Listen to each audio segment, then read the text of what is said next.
Hey, how's it going, everybody? Thanks for tuning into the episode of The More You Mow. I am Jay, and today we're going to be going over how to kill nutsedge that might be in your yard. Stick around and see how we do that. Alright, so please excuse the long grass. This is more so you can see exactly what we're talking about here. So if you look around, your yard looks pretty good. I don't really have too many issues going on. But if you look over here, I have these lime green grasses that seem to be growing faster than everything else. This is nutsedge. So there's two different types. There's purple and there's yellow. This is obviously yellow nutsedge, and you have to be careful with these because you're not supposed to pull them out. I tried doing a test to see if I could actually pull them out and if they'd go away. They don't. They just keep coming back. So how these work is they're little nutlets at the bottom of the plant itself, and when you pull these out, the nutlets release and then they make more nutsedge. That's the reason why you're not supposed to pull these out. It might be kind of hard to distinguish exactly what is nutsedge and what is crabgrass or what is your regular grass. So for this, I will pull one of these out and I will kind of show you. So if you look at the nutsedge itself, if you go to the side profile, you can see that this has more of a V shape, and it's also much more coarse than your typical grass blade. So if you hold it this way, you can see what I'm talking about with the shape of the actual blade itself. These are also light green. They grow faster than your normal grass that you have in your yard, and these can only be taken care of with specific herbicides. You can't necessarily use any kind of over-the-counter weed killer because this is a grassy type weed and most of them don't react with nutsedge itself. So I'll kind of do a side-by-side comparison here so you can see what nutsedge looks like versus your regular grass blades. So as you can see, the nutsedge is much brighter, yellow, almost green in color, as opposed to your normal turf grass, which is a darker green. So these stick out a lot more than your normal turf grass, and they grow probably about 3 to 4 times faster than your normal turf grass. So this is all mowed at the same time, but the nutsedge is probably a good maybe twice as big or twice as tall as the grass that's around it. So this is not to be confused with crabgrass. I'll go grab a piece of crabgrass so you can see what that looks like. And in order to kill the two different ones, it takes two different methods. So you get a specific killer for nutsedge and you get a specific killer for crabgrass itself. So let's go ahead and see what we're using to kill this crabgrass today. So if you go to your big box store, you can get this from over the counter. It's from Ortho. It's called Nutsedge Killer for lawns. So you can spray this right over your lawn and not have to worry about killing your good grass. I used this last year. I don't think it necessarily worked as good as I thought it would, which is why I'm gonna try a different product today. So this can be found at Lowe's, Home Depot, your typical big box stores for about $20 for a bottle. One bottle will cover roughly 5,000 square feet. You just put it on the end of your hose and you spray the affected areas and it should kill it. As I said, I tried this last year and I don't think it really worked very well. So if you look at the active ingredients, it's sulfentrazone and it's 1.40%, and then other ingredients inside of it. It's not a very concentrated amount of chemical, so this might take multiple applications in order to kill your nutsedge that you have. So this season I'm going to give this a try. This is called Zedge Hammer. I got this over at my local Site One. You can also get this off Amazon, and you can also get this at other landscape retailers as well.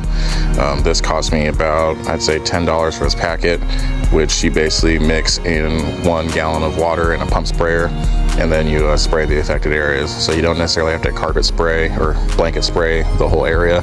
You just spray the parts that you need. So you can see on here that the active ingredients is actually a higher percentage. So that's 5% of whatever that is. Honestly, I don't even know how to pronounce that. But so it looks like it's more of a concentrated spray. And another good thing about this is that you don't have to add any surfactant. The surfactant is already inside of the packet that it comes with. So you just take the packet, dump it inside of your spray bottle, and spray the affected areas. So the next step we're going to do is we're going to go ahead and add water to this 1 gallon multi-purpose sprayer. I got this at Walmart for, I don't know, $5-10 bucks. So as I've said in other videos, I recommend when you're spraying herbicides to have a dedicated sprayer for just your herbicides, a dedicated sprayer for your fertilizers, and one just for glyphosate. You don't really want to mix and cross-contaminate, say, your good backpack sprayer with something that can kill your grass. So go out and get yourself a little 1 gallon multi-purpose sprayer, just so that way you can not have any issues if you're spraying anything else. And let's get to adding water to this. So now that we have our water added at the gallon line, we'll go ahead and add our Zedge Hammer to our bottle and mix it up. We'll also take a little deeper look and see exactly what the recommendations are and directions are for applying this product. So when you open it up, it gives you a little booklet and it tells you all the chemical analysis and exactly what this kills. You see it kills a large variety of different types of unwanted nutsedge and things that are similar in nature.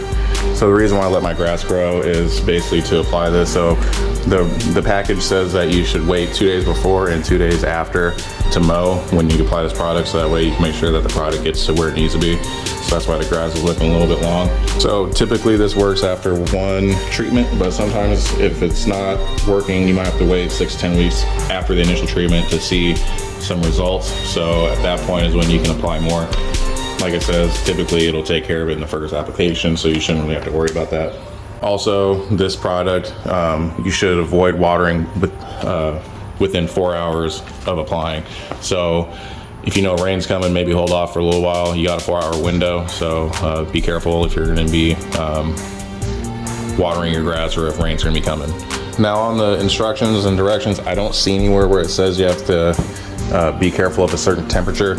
So if you're in the Midwest or the South, you might want to be sure that a good rule of thumb is usually don't apply herbicides past 80-85 degrees. So in this case, I'm gonna try to get this out before it gets too warm in the afternoon. So let's go ahead and get this packet put in here and shake it up and start applying.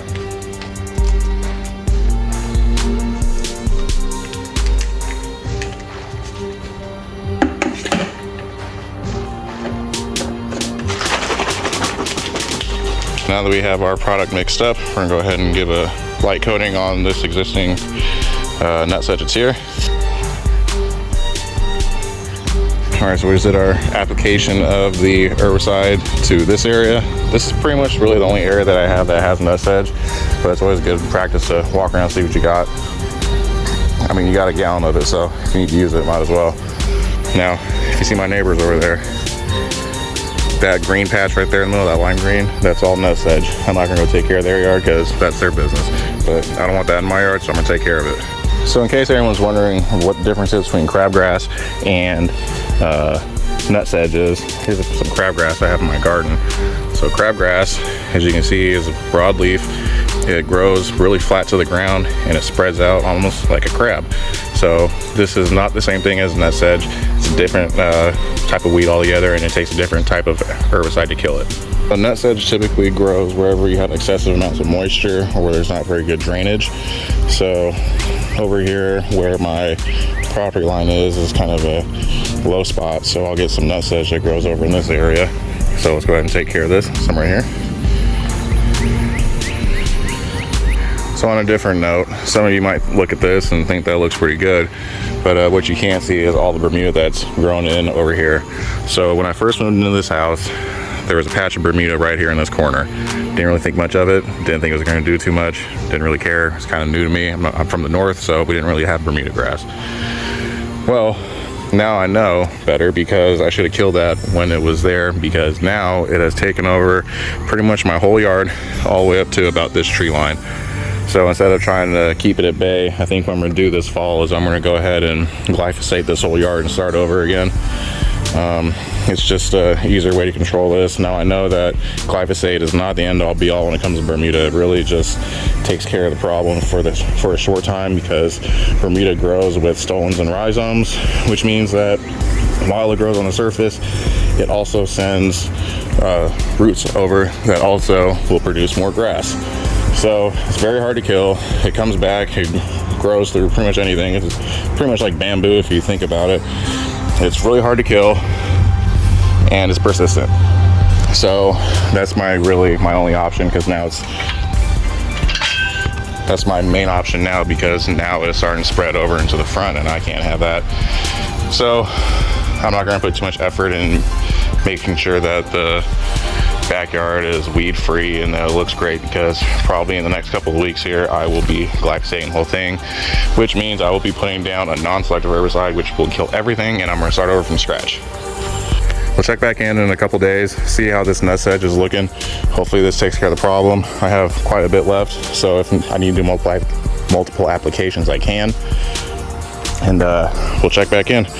So again, I want to thank you for tuning in, and if this is something that you found interesting or helpful, feel free to like, comment, subscribe. It really helps the channel, and I'll see you guys on the next one. Take care.